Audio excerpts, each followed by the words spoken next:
ఇక్కడ స్టూడెంట్స్ అంతా ఉన్నారు. ఈరోజు ఇక్కడ ఉండే స్టూడెంట్స్ మీరు ఒక్కసారి గుర్తుపెట్టుకోవాలి. ఒకప్పుడు మనం చదువుకుంటే ఉద్యోగాలు వచ్చేటివి కాదు.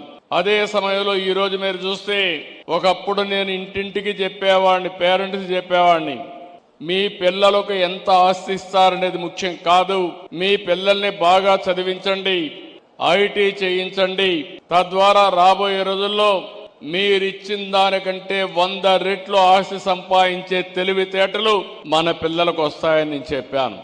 ఎన్నో సంవత్సరాలు కాలేదు, 25 ఏళ్లు. ఈరోజు ప్రపంచంలో మీరు ఎక్కడికైనా వెళ్ళండి, ఏ దేశానికి పోయినా అక్కడ తెలుగువాడు ఉంటాడు.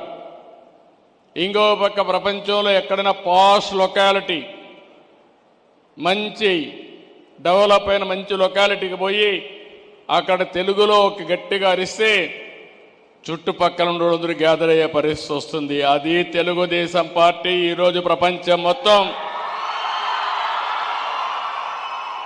తెలుగు వారి యొక్క శక్తిని, సామర్థ్యాన్ని నిరూపించాం.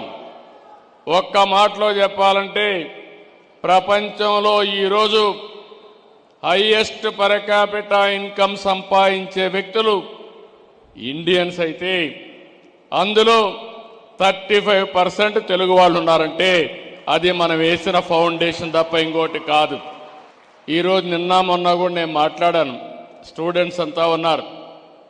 మీరు ఒకటి గుర్తుపెట్టుకోవాలి, కొంతమంది మాట్లాడుతున్నారు ఏ వస్తే ఉద్యోగాలు పోతాయి కాబట్టి చదువు కూడా మానేసి ఇంట్లో కూర్చుందామని. అది సొల్యూషన్ కాదు. నేను అందుకే ఒక మాట చెప్పాను, మనమందరం కూడా ఒక ఇన్స్పైరింగ్ టైంలో ఉన్నాం. ఇక్కడుండే స్టూడెంట్స్కి మీకు అందరికీ విజ్ఞప్తి చేస్తున్నా, ఈరోజు మీరందరూ గుర్తుంటే ఆలోచిస్తే ప్రభుత్వం అంతా కూడా ఏ విధంగా నేను ఆలోచిస్తున్నానని ఒక విషయం చెప్తున్నాను మీకు. భారతదేశానికి ఆధార్ ఉంది.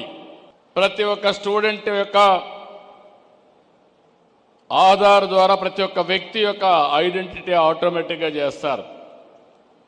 రెండో పక్కన స్టూడెంట్స్ అయితే అభయ్ ఉంది. దీని ద్వారా చిన్న క్యారియర్ వరకు ట్రాక్ చేసే సిస్టమ్ వస్తుంది. మూడోది ఫ్యామిలీ అంతా కూడా ఒకటిగా మనం ఐటీలో చేయగలిగితే ఫ్యామిలీ యాజ్ యూనిట్ ఐడెంటిఫై చేస్తాం. ఇది అయిన తర్వాత మీరు ఒకసారి చూస్తే ప్రతి ఒక్క ఇంట్లో ఉండే వాళ్ళు ఆ ఇల్లు కూడా జియో ట్యాగింగ్ చేస్తున్నాం. రేపు ఏదైనా విపత్తు వస్తే నాకు ఎవ్వరూ చెప్పక్కర్లేదు, నేరుగా డ్రోన్ ద్వారా ఏ సహాయం పంపించాలన్నా వాళ్ళ ఇంటి పైకి నేను పంపించే అవకాశం వచ్చిందని చెప్పి కూడా నేను మీకు తెలియజేస్తున్నా.